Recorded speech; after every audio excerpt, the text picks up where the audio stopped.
नमस्कार मेरे प्यारे दर्शक वृंद। आइए आज मैं आप सबको वेद और कुरान की शिक्षा में कितना कुछ अंतर है बुनियादी तौर पर उसको जान लेते हैं। आज मैं आपके सामने अथर्ववेद का कांड संख्या 3 का, सूक्त संख्या 30 का, मंत्र संख्या 2 और 3 ले रहा हूँ। इस मंत्र का मंत्र दृष्टा ऋषि अथर्वा है। इस मंत्र का देवता साम मनस्यसम है। इस मंत्र का छंद अनुष्टुभ है।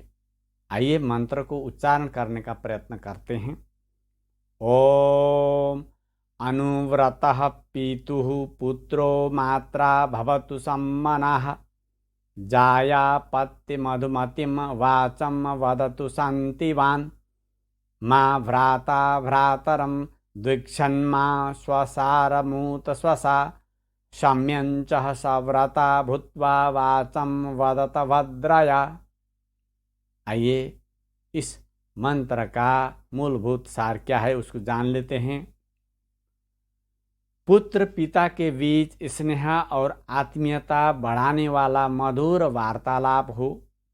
माता पुत्र आदि के प्रति सौमनस्य वाली बने। पत्नी पति से मधुर एवं सुखकर वचन कहे। भाई अपने सगे भाई से उत्तराधिकार को लेकर तथा वहन अपनी सगी वहन से द्वेष ना करे। यह सब समान गति वाले एवं समान कर्म वाले होकर कल्याणकारी वचन कहें। वेद ने इस दो मंत्र में ही पिता माता पुत्र पति पत्नी भाई और बहन के कर्तव्यों का कितना सुंदर और मधुर उपदेश दिया है। यदि वेद का यह उपदेश हमारे जीवन का अंग बन जाए तो हमारे घर स्वर्ग बन जाए। स्वर्ग और नरक कहीं आकाश में नहीं है, वही तो यहीं धरती पर है।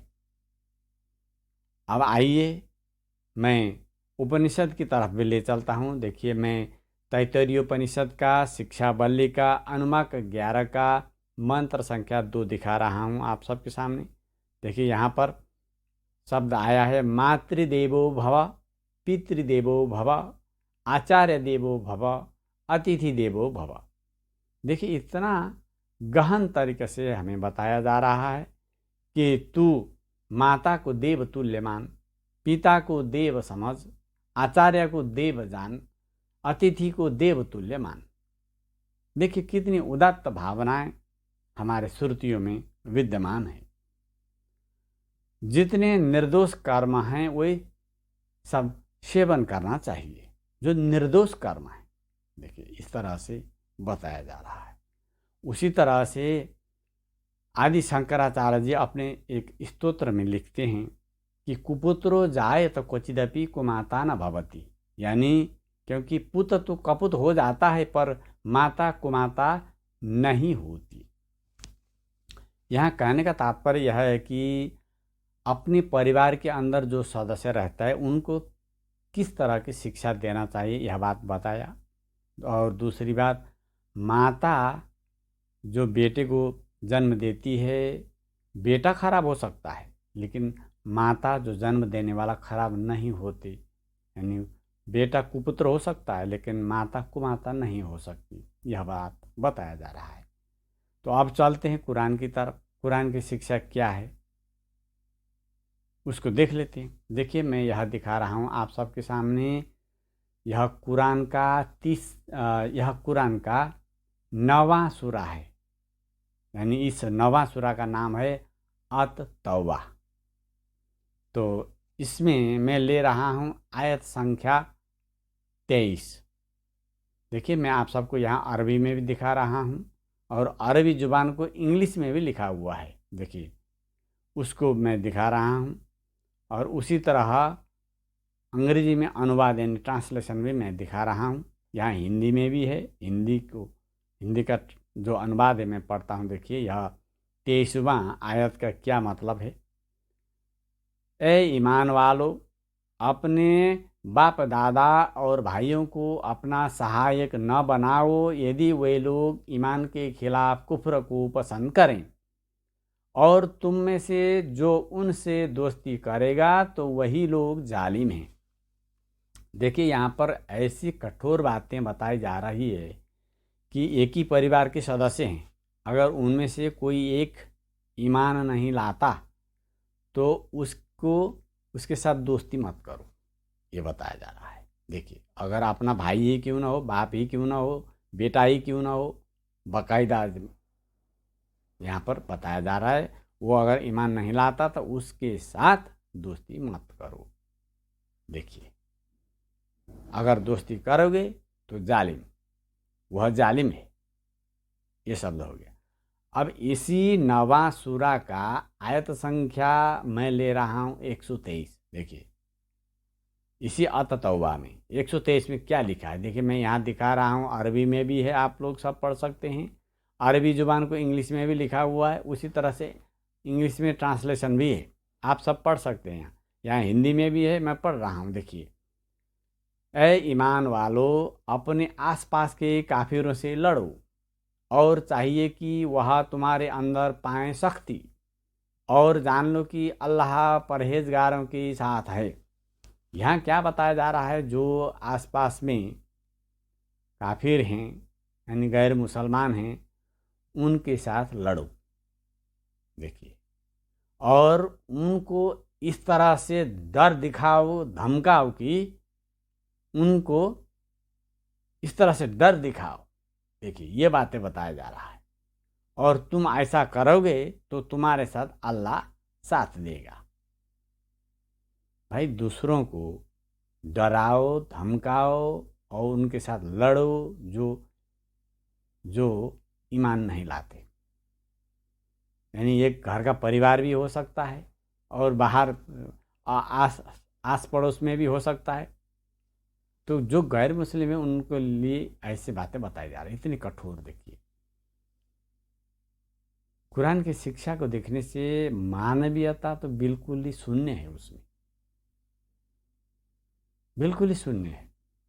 लड़ाई झगड़ा काट मार, यही इसी बात के अंदर ही कुरान का जो जितनी भी बातें घूम रहा है, खून खराबा के अंदर ही घूम रहा है। वहीं देखिए, वेद क्या कह रहे हैं।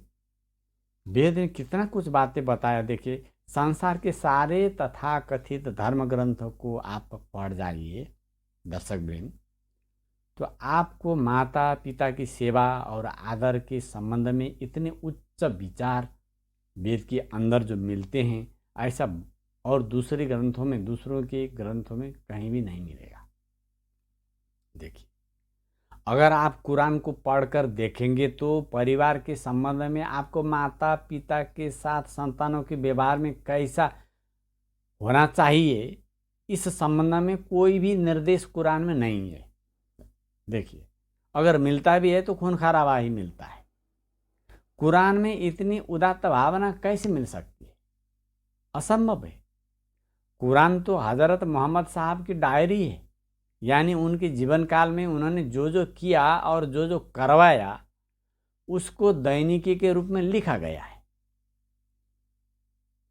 यह मेरी, देखिए, जो दैनिकी के रूप में लिखा गया है, यह मेरी सम्मति नहीं है, यह तो एक निष्पक्ष मुसलमान की भी सम्मति है। अगर सत्यवादी के रूप में कहा जाए तो कुरान पैगंबर साहब की पॉकेट डायरी है, जिसमें वे अपने दैनिक बातों को लिख लिया करते थे।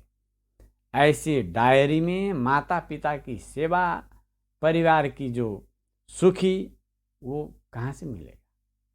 आदि का ये माता पिता की सेवा, अपने भाई बहनों के साथ कैसा जो माहौल बनाना है, सुख शांति कैसे प्राप्त करना है, जो बातें, ऐसी बातें कुरान में कहाँ से समावेश होगा। देखिए, उनका एक डायरी के रूप में है, यह जो जो किया करवाया वही बातें लिखा हुआ है उसमें। तो ऐसे डायरी में वेदों का जैसा जो गहन बातें मिलना बिल्कुल ही नामुमकिन है। जहाँ एक तरफ वेद की शिक्षा परिवार को प्रेम के सुमधुर रस में जोड़ते हुए सुखी, समृद्ध और शांत बनाने के लिए पारिवारिक सौहार्द के अक्षुण्ण अनुपम सूत्र का निर्देश प्रस्तुत करता है।